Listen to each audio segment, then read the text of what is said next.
Well, I think it is certainly apparent by now that one of the things I enjoy in life is excess. I like things that are excessive.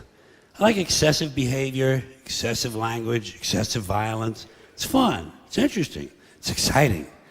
I like it when nature is excessive. That's why I like natural disasters. All these natural disasters have been going on, I fucking love them. I can't get enough of them. Oh, when nature's going crazy, throwing things around, scaring people and destroying property, I'm a happy fucking guy. I'm a happy fucking guy. I look at it this way. For centuries now, man has done everything he can to destroy, defile, and interfere with nature. Clear-cutting forests, strip mining mountains, poisoning the atmosphere, overfishing the oceans, polluting the rivers and lakes, destroying wetlands and aquifers. So when nature strikes back and smacks man in the head and kicks him in the nuts, I enjoy that. I have absolutely no sympathy for human beings whatsoever. None. And no matter what kind of problem humans are facing, whether it's natural or man-made, I always hope it gets worse. Don't you have a part of you that secretly hopes everything gets worse? When you see a big fire on TV, don't you hope it spreads? Don't you hope it gets completely out of control and burns down 6 counties? You don't root for the firemen, do you? I mean, I don't want them to get hurt or nothing, but I don't want them putting out my fire. That's my fire. That's nature showing off and having fun. I like fires. You know something else I like? Those spring floods in the Midwest. Aren't they great? Like clockwork. Spring floods in the Midwest. But I'm starting to notice, I'm starting to catch on, that every year it's the same story. Another flood in the same place with the same people on the same river. Same fucking people! And these people do not move. They will not fucking move. They repaint, put down new carpeting and wallpaper, and they move right back into the same fucking house on the floodplain next to the river, and then they wonder why grandma's floating downstream with the parakeet on her head. 4th time. Again. 4th fucking time. There's no learning curve with these people. It's very hard to feel sorry for them. Every year, same people, same rowboats, out there paddling around, rescuing a chicken. What the fuck kind of a life is that? Well, our kids love it here. Oh, really? What do they got, gills? And while they're showing all that shit on the screen, the announcer is saying to me, "It's been raining steadily for 3 months now. The ground can't hold any more water. The river is cresting higher than it has in 2 centuries. The levees have washed away, and I just hope it keeps raining and raining and raining and raining and raining and raining and raining and raining and raining and raining and raining and raining and raining, and it rains steadily for 5 years. And then after that, for 10 years, it's cloudy, with occasional showers, and the river never returns to its natural banks. It becomes a completely new river, and the borders of 3 states have to be changed, and all the maps and atlases have to be redrawn and reprinted, and no one's couch ever completely dries out. For years and years, every time they sit down, there's always a little squish. Dan, Linda, come on in, you guys, have a seat. Squish, squish. I like that. I'm an interesting guy. I always hope that no matter how small the original problem is, it's going to grow into bigger and bigger proportions that get completely out of control, and I'll give you a concrete example. Let's say a water main breaks in downtown Los Angeles and it floods an electrical substation, knocking out all the traffic lights and tying up the entire city, and emergency vehicles can't get through. And at the same time, one of those month-long global warming heat waves comes along, but there's no air conditioning, there's no water for sanitation, so cholera, smallpox, and dysentery break out, and thousands of people start dying in the streets. But before they die, parasites eat their brains, and they go completely fucking crazy, and they storm the hospital, but the hospital can't handle all the casualties, so these people rape all the nurses and set the hospital on fire. And the flames drive them even crazier, so they start stabbing social workers and garbage men. And a big wind comes along and the entire city goes up in flames, and the people who are still healthy, they get mad at the sick people and they start crucifying them, nailing them to crosses, trying on their underwear, shit like that.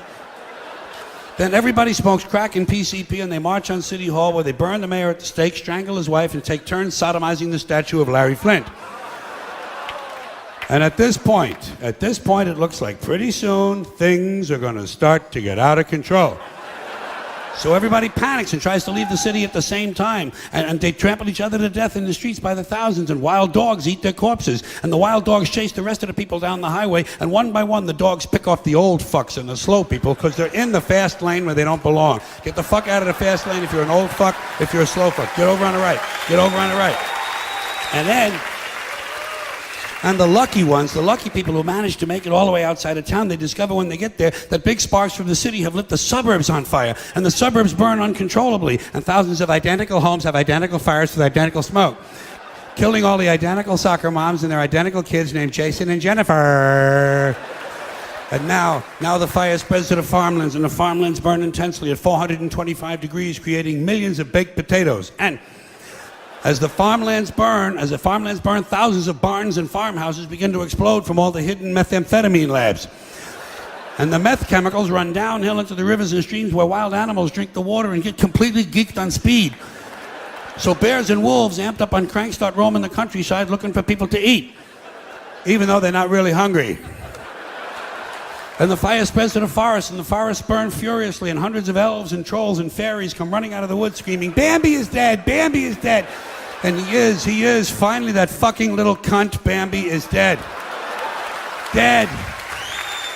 Now hundreds of regional fires come together into one huge interstate inferno, and all 12 of the western United States are burning out of control, except Utah, where the Mormons don't allow fires. And the fire spreads across the Great Plains, toasting the wheat, cooking the cattle, and producing hamburgers, actually. Then it leaps the Mississippi and races through the South, blowing up stills, interrupting lynchings, and killing millions of inbred people. And then it turns northeast and it heads for Washington, D.C., where George Bush can't decide if it's an emergency or not. He can't decide this. He doesn't know. It's hard. Oh, it's hard work. You know?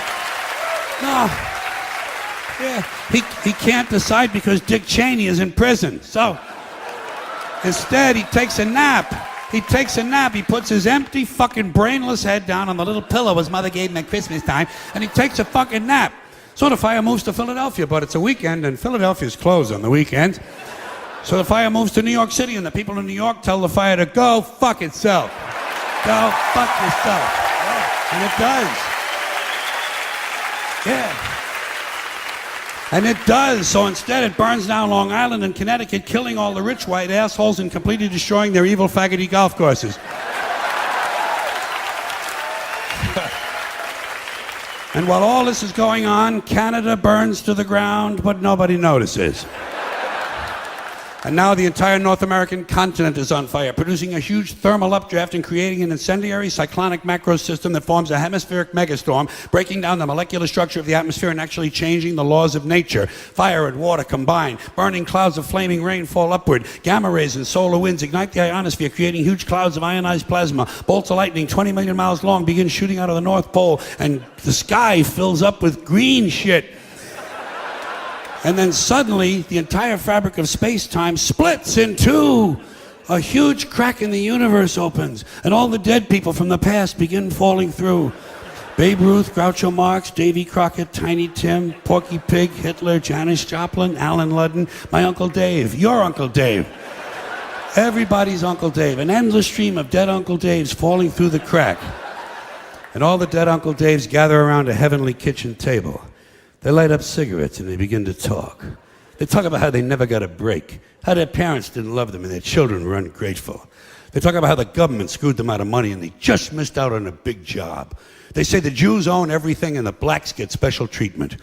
And all the hatred and bitterness drips out of these people and forms a big pool of liquid hate. And the pool of liquid hate begins to spin. Round and round it spins, faster and faster. And the faster it spins, the bigger it gets. Faster and faster, bigger and bigger, until the whirling pool of hate is bigger than the entire universe. And then suddenly it explodes into trillions of tiny stars. And every star has a trillion planets. And every planet has a trillion Uncle Daves. And all the Uncle Daves have good jobs, perfect eyesight, and shoes that fit. They have great sex lives and free health care. They understand the internet. Their kids think they're cool, and they all love their neighbors. And every week, without fail, Uncle Dave wins the lottery. Forever and ever, till the end of time, every single Uncle Dave has a winning ticket. And Uncle Dave is finally happy. Now do you see why I like it when nature gets even with humans? Thanks for coming in here tonight.